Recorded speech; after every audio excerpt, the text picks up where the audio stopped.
योग केवल शरीर और मन पर नियंत्रण का अभ्यास नहीं है, बल्कि आत्मा को नियंत्रित करने और आत्मभाव की ओर बढ़ने की यात्रा है। योगासन और श्वास अभ्यास के साथ मन और शरीर एक समान स्तर पर आ जाते हैं, जिससे ध्यान की प्रक्रिया सहज हो जाती है।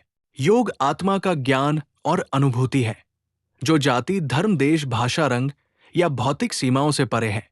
पवित्र पुस्तकों या तीर्थ क्षेत्रों के चैतन्य को समझने और ग्रहण करने के लिए आत्मज्ञान आवश्यक है। ध्यान एक अनुभूति का विज्ञान है, जो व्यक्ति को स्वयं सीखने और अच्छे स्थानों व पुस्तकों का आनंद लेने में सक्षम बनाता है। मोक्ष ध्यान की एक उच्च अवस्था है, जिसे मनुष्य को अपने जीवन काल में ही प्राप्त करना होता है। जब तक देह है, तब तक साधन है। ये सिद्धांत बताता है कि शरीर रहते हुए ध्यान और साधना संभव है। मोक्ष की अवस्था प्राप्त करने पर साधक में आंतरिक बदलाव होते हैं, जो आत्मा की शांति और उच्च अनुभूति को दर्शाते हैं।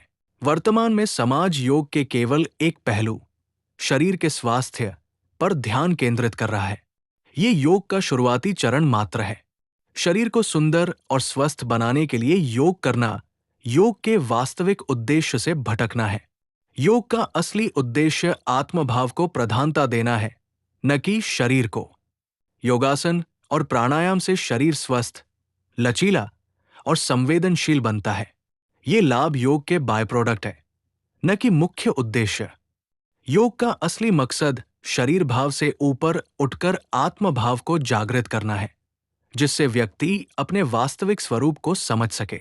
भौतिकतावादी दुनिया शरीर की सुख सुविधाओं को प्राथमिकता देती है और आत्मा के अस्तित्व को भुला देती है।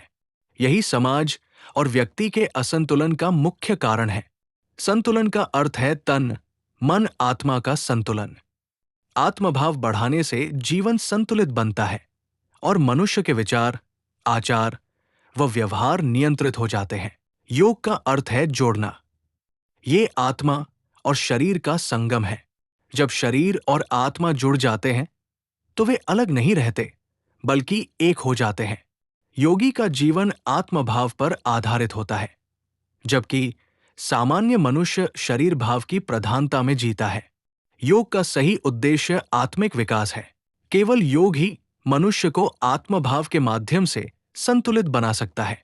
सभी धर्मों ने चित्त को नियंत्रित करने के लिए मार्गदर्शन दिया है, लेकिन वो पर्याप्त सिद्ध नहीं हो रहा। इसलिए समाज में बदलाव की आवश्यकता है। योग का मूल उद्देश्य आत्मभाव को बढ़ाना और व्यक्ति को संतुलित बनाना है। योगी का जीवन सामान्य मनुष्य जैसा होते हुए भी आत्मभाव पर केंद्रित होता है। वो वस्तुओं का उपभोग करता है, लेकिन परमात्मा से योग करके। उसका जीवन पवित्र आत्मा के भाव से प्रेरित होता है। भोगी मनुष्य भले ही योग करता हो, लेकिन उसका ध्यान सांसारिक भोग और मैं के अहंकार में रहता है। योगी भोग करते हुए भी योग के साथ जीता है, जबकि भोगी योग करते हुए भी भोग से प्रेरित रहता है। योगी और भोगी को समझने और पहचानने के लिए आत्मज्ञान आवश्यक है। योग हिंदू संस्कृति की देन है, ये सत्य है, इसमें कोई संदेह नहीं है। लेकिन कुछ लोग हिंदू संस्कृति को हिंदू धर्म कहकर उसकी व्यापकता को सीमित कर रहे हैं। हिंदू संस्कृति संपूर्ण मानव जाति के कल्याण की कामना करती है। धर्म की एक सीमा होती है, लेकिन हिंदू धर्म की कोई सीमा नहीं है, क्योंकि ये धर्म नहीं, बल्कि संस्कृति है जो प्रकृति से गहराई से जुड़ी हुई है।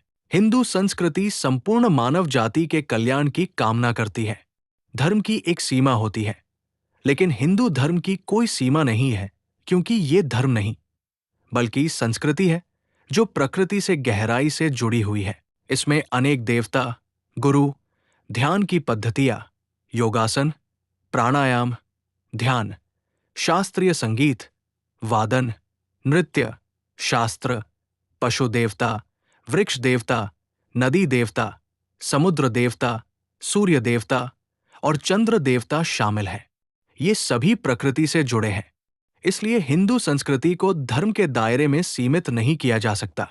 इस संस्कृति में हर इंसान का ध्यान रखा गया है और पूरे विश्व के जीव जंतुओं के कल्याण की सोच है। इसमें पूजा के माध्यम से प्रकृति के साथ जुड़ना सिखाया जाता है, जैसे पर्वत, नदी, पेड़, चंद्रमा, सूर्य, सांप, गाय और बंदर की पूजा। इसका उद्देश्य ये बताना है कि सर्वत्र परमात्मा है। पूजा का अर्थ है मन को एक माध्यम पर केंद्रित करके आत्मिक यात्रा शुरू करना। इस संस्कृति में न तो कोई एक देवता है और न ही कोई निश्चित ग्रंथ।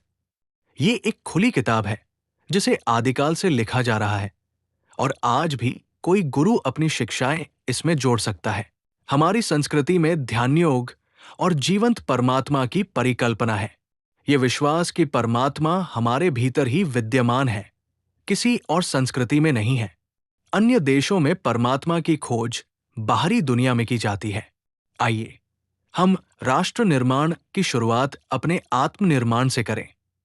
और आत्मनिर्माण योग से ही संभव है।